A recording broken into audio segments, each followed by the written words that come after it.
एक ही इनिंग्स में half century और 5 विकेट हॉल, 5000 से ज्यादा इंटरनेशनल रन और 50 फील्डिंग डिसमिसल। वर्ल्ड कप जैसे इवेंट में player of the tournament.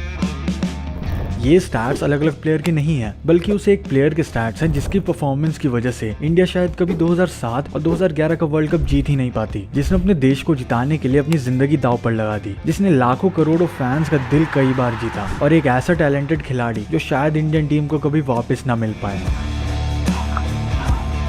The one and only Yuvraj Singh, the underrated legend.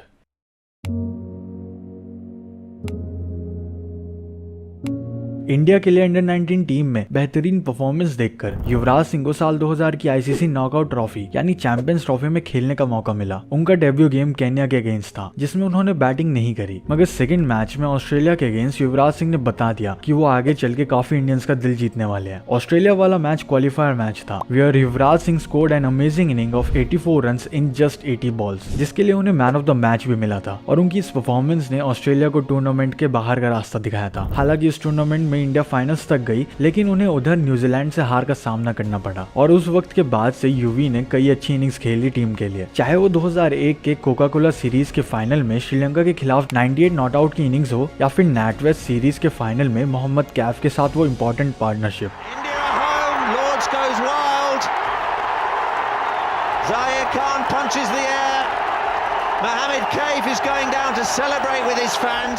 युवराज सिंह ने इंटरनेशनल क्रिकेट में आते ही बड़े मैचेस में परफॉर्म करना स्टार्ट कर दिया था, और उनकी कंट्रीब्यूशन की वजह से ही इंडिया आईसीसी टूर्नामेंट्स में काफी अच्छा परफॉर्म कर रही थी। हालांकि उस वक्त के बाद कुछ टूर्नामेंट्स युवराज सिंह के लिए ज्यादा खास नहीं गए, जैसे 2004 की चैंपियंस ट्रॉफी और 2003 का ओडीआई वर्ल्ड कप, जिसमें उन्होंने काफी बिलो एवरेज परफॉर्म किया था, but way still bilateral series में परफॉर्म कर रहे थे। और फिर आया साल 2005, जब यंग युवराज के करियर को अलग राह मिली। Yuvraj was the leading run scorer for India in the 2005 Indian Oil cup triangular series against Sri Lanka and West Indies. उन्होंने 4 मैचेस में 192 रन स्कोर करे थे with an average of 48, and he scored his third ODI century in that series against West Indies at Colombo, जिसके लिए उन्हें man of the match भी मिला था। देन युवराज सिंह को 2005-2006 के पाकिस्तान टूर के लिए भी सिलेक्ट किया गया था, और उस टेस्ट सीरीज में भी युवराज ने अपनी ओडीआई जैसी अच्छी परफॉर्मेंस दी थी। 2007 तक युवराज सिंह इंडियन क्रिकेट में काफी बड़ा नाम बन चुके थे because of his performance in both bilateral series and ICC tournaments. इसका नतीजा ये हुआ कि 2007 के T20 वर्ल्ड कप में उन्हें एज अ वाइस कैप्टन चुना गया, with MS Dhoni being captain, and as a result उन्होंने इस टूर्नामेंट में एक्सीलेंट परफॉर्म किया। फिर चाहे वो 6 सिक्सेस हो against Stuart brought in group stage, या फिर सेमीफाइनल में ऑस्ट्रेलिया जैसी टीम के खिलाफ 70 रन की वो मैच विनिंग इनिंग्स, यूवी ने उस वर्ल्ड कप में सबको हक्का बक्का कर दिया था। एंड फाइनल मैच में पाकिस्तान को हरा के इंडिया वो वर्ल्ड कप जीत गया था।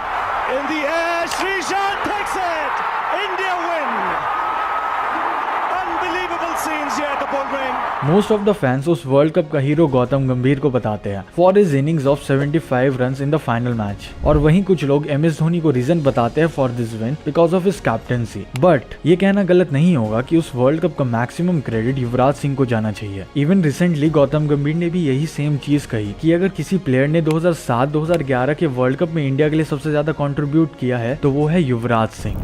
शायद 2 वर्ल्ड कप अगर किसी ने जिताए हो वो युवराज सिंह थे। मुझे लगता है कि वाइट बॉल क्रिकेट के सबसे बेहतरीन बल्लेबाज हिंदुस्तान की हिस्ट्री में अगर कोई हुए हैं तो वो Yuvraj Singh. And as an Indian cricket fan हम आज भी उस वर्ल्ड कप के बहुत मोमेंट्स को याद करते हैं, all thanks to Yuvraj Singh. Then साल 2008 में उन्हें MS धोनी के साथ टीम की परमानेंट वाइस कैप्टनसी थमा दी गई। एक तरफ जहां सीनियर प्लेयर्स जैसे सौरव गांगुली, राहुल द्रविड़, अनिल कुंबले अपनी रिटायरमेंट ले रहे थे, वहां पे players like Yuvraj Singh, MS Dhoni, Suresh Raina and Gautam गंभीर टीम को संभाल रहे थे। 2007 से लेकर 2011 तक युवराज सिंह अपनी प्राइम फॉर्म में थे। उन्होंने उस टाइम पीरियड में ओडीआई में 3700 से ज्यादा रन्स और 76 विकेट्स लिए थे, जबकि उस सेम पीरियड के दौरान सचिन तेंदुलकर ने 3500 से ज्यादा रन्स बनाए थे और मुरलीधरन ने 96 विकेट लिए थे। Well this is not for comparison between them, but देखा जाए तो he was competing with 2 legends at the same time. That's mind blowing. फिर आया 2011 का वर्ल्ड कप, और हम इस वर्ल्ड कप को युवराज सिंह का वर्ल्ड कप भी कह सकते हैं, क्योंकि कैंसर से लड़ रहे युवराज सिंह ने उस वर्ल्ड कप में बैटिंग और बॉलिंग दोनों से कमाल करके दिखाया था। Here are some amazing performance by Yuvi in 2011 world cup. 5 wicket haul versus Ireland,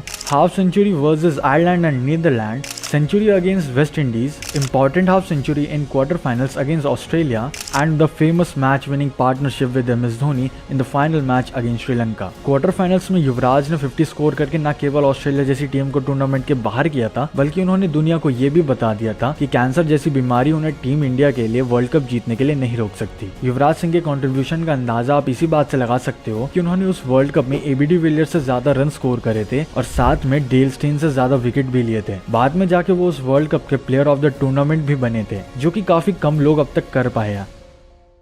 After 25 years and almost 17 years of international cricket on and off, I have decided to move on. हालांकि उस world cup के बाद उन्हें cancer की वजह से America जाना पड़ा और फिर उस वक्त से उनकी टीम इंडिया में वापसी काफी मुश्किल से हुई है। 2017 की चैंपियंस ट्रॉफी के फाइनल में पाकिस्तान से हार के बाद युवी ने इंटरनेशनल करियर से रिटायरमेंट लेने का फैसला लिया था। हालांकि उन्होंने उसके बाद IPL और रोड सेफ्टी जैसी सीरीज भी खेली और उधर भी उन्होंने अपनी परफॉर्मेंस से टीम को जिताया। ब्रेवनेस और अप्स एंड डाउन से भरे हुए युवराज सिंह का करियर भले ही छोटा हो, मगर उनसे ज्यादा इम्पैक्टफुल करियर शायद ही किसी का हो। Thank you UV Paji for making India win those World Cups with your amazing performance and taking Indian cricket to the next level. Thanks for watching everyone.